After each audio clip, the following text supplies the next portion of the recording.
Thank you. Mr. Prime Ministers, it is an honor to greet you and receive you in our official office. It is good to see you, Prime Minister, again, and as I thanked you earlier for being such a wonderful host to my husband when he attended the Paralympics. Mr. Prime Minister, it is good to see you in person after a lengthy telephone conversation that we had, where we discussed many issues of mutual importance. Today is an important day. You've had a meeting with the President in the context of the Quad, where we are renewing as nations the partnership that we have based on mutual interest and shared challenges, but also through the lens of the opportunities that are presented by those challenges to meet the needs of our people and to continue with our alliances and friendships around the world. And today we have discussed, will discuss, and will continue to discuss our partnership on many of those challenges, be it the pandemic and our mutual desire to end the pandemic, but also to prepare for the next.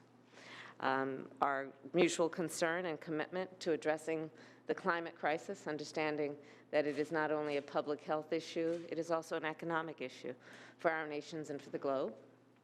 To discuss what we can do as partners in terms of shared and mutual prosperity, but also as our role of leaders in the globe to assist and to support our neighbors and friends in terms of their prosperity. And also we have discussed and will continue to discuss what the pandemic made clear about a mutual challenge we have in terms of supply chain issues and what we might do to work together, understanding that the global demand exceeds any one nation's ability to provide supply. And in that way, we must cooperate and coordinate in that regard. And then finally, the issue of cyber security, an issue that we have discussed, an issue that presents an ongoing threat for each of our nations, where we know that there is great work that can be done through technology, but it can also be weaponized. And so for that reason, it is a priority in terms of our mutual and individual commitment to national security. So again, I want to welcome you and thank you. The United States is a proud member of the Indo-Pacific region, and we look forward to continuing with our partnership and strengthening the work we do together. Welcome. Well, thank you very much, Madam Vice President. It's great to be here with you and my good friend Yoshisuga, and we thank him for his great participation as leader of his fine country over this past year, and we'll miss him very, very much. But Madam Vice President, you have a unique perspective on the Indo-Pacific because you're a West Coaster. Yes. And you look across the Pacific and we look back, and so we welcome that perspective, especially at the highest levels of the Biden administration.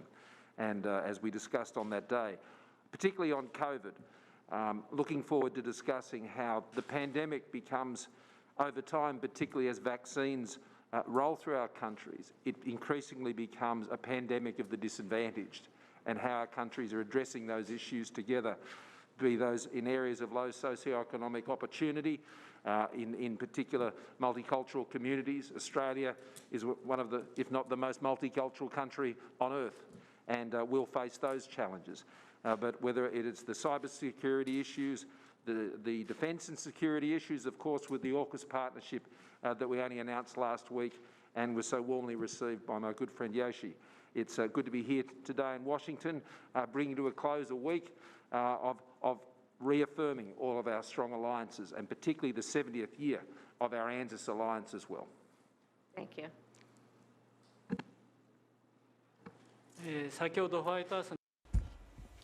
A few minutes ago, at the White House, President Biden hosted the first ever in-person Quad summit.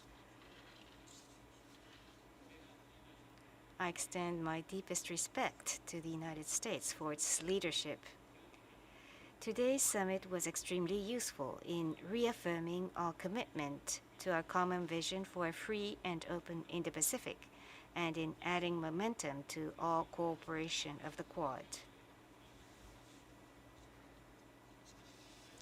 The last time we met Vice President Harris was at our meeting in April when I visited the United States, and it's a pleasure to see you again. Thank you.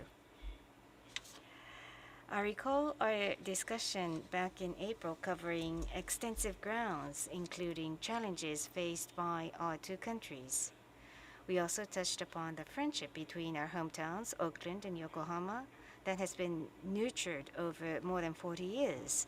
That was a very meaningful meeting for me. Last month, I had the opportunity to meet your husband, Mr. M. Hoff, who attended the opening ceremony of the Tokyo 2020 Paralympic Games as the head of the U.S. delegation.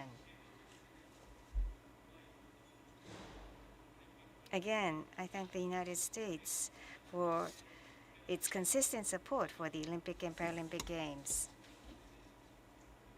Again, our appreciations. Time is limited, but thank you for hosting this session of exchange of views. Thank you.